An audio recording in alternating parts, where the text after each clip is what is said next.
মানুষকে একটা কথা মাথার ভিতরে রাখতে হবে, আল্লাহ রাসূল তার সামনের পিছনের গুনাহ মাফ ছিল কিনা বলে। সামনের পিছা মাফ, সামনের গুনাহ মাফ, পিছের গুনাহ মাফ, সব গুনাহ মাফ। আমরা যদি জানতাম নামাজ তো পড়তাম না, চুরি তো ইচ্ছা মতো করতাম, তাই না? আমরা কিন্তু জানি আমরা গুনাহ করতেছি অনবরত, প্রত্যেক মুহূর্ত, প্রত্যেক সময়, কিন্তু তওবা ইস্তেগফার করি না, মানে নিজের ভিতরে অনুতপ্ত নাই, তারপরেও ওই গুনাহর পিছনে ছুটতেছি।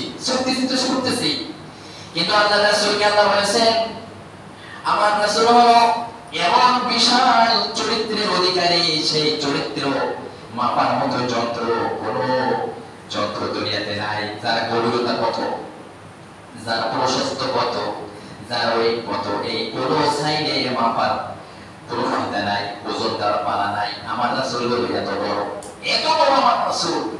সেই রাসূল বলেছে, আমি 100 বার তওবা করে তোমরা করো বেরো ভাইরা। সর্বপ্রথম কথা তওবা করবেন প্রত্যেক মুহূর্ত, প্রত্যেক নিয়ত। আর আল্লাহর কাছে শয়তান বলেছে, আল্লাহ যখন বলেছে ক্বালা মা মানাকা আল্লা তাসজুদা ইয আমারতু, এই আমি যে আদমকে সিজদা করতে বলেছি, তোকে নির্দেশ দিয়েছি, তোকে কে এত বড় সাহস দিল, ক্ষমতা দিল, তুমি আমার কথা অমান্য করলি? কোরআনের কথা আপনারা দেখবেন তাফসীর 8 নম্বর পারা 11 নম্বর সাথে আপনারা দেখবেন তাফসীর। আল্লাহ বলেছে ক্বালা মা মানাকা আল্লা তাসজুদা ইয আমারতু, আমি সিজদা দিতে নির্দেশ দিলাম, তোকে কে অহংকার করার শক্তি দিল? তুই কেন সিজদা করলি না বল? বলছে আল্লাহ আমি তো বড় শরীর, তওবা না করার অবস্থা কি শরীর, কারা তওবা করে না, কাদের নসিবে তওবা হয় না দেখি। বলছে তওবা করো না কেন? বলছে আমি হলাম বড়। কেন বড়? আল্লাহ আমাকে বানাইছেন আদম দিয়া, আর ওই যে যাকে সিজদা করতে বলেছেন ওই মাটি দিয়া বানাইছেন আদমকে, তাকে তো বানাইছেন মাটি দিয়া। এখন আগুনের গতি হলো উপরে আর মাটির গতি হলো নিম্নগামী, তাহলে আমি বড় হইয়া কেমনে ছোটকে সিজদা করি? শুনছেন যুক্তি? শুনছেন? বেশি যুক্তি যা দেবে, মানে যুক্তিতে আপনার দলিল থাকতে হবে।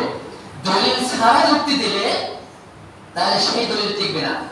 এখন দেখেন আপনি যুক্তিতে আসেন, আপনি যদি জ্ঞানবান হয়ে থাকেন আপনি যুক্তি দেখবেন যে শয়তান বলছে আগুন, আমি আমার গতি হলো উপরে, আর আল্লাহ আপনি তো আমাকে ভুল সাজেশন দিয়েছেন, নাউজুবিল্লাহ, আপনি তো ভুল সাজেশন দিয়েছেন, আপনি মানুষ হয়ে মাটি, সেই মাটিকে কেমনে আমি সিজদা করি বলেন?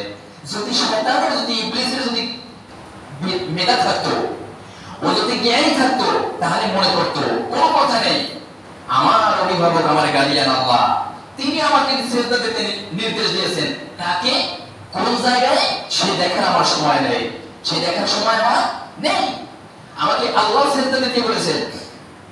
আমি যত বড় হই না কেন, আমার টাকা থাকুক, পয়সা থাকুক,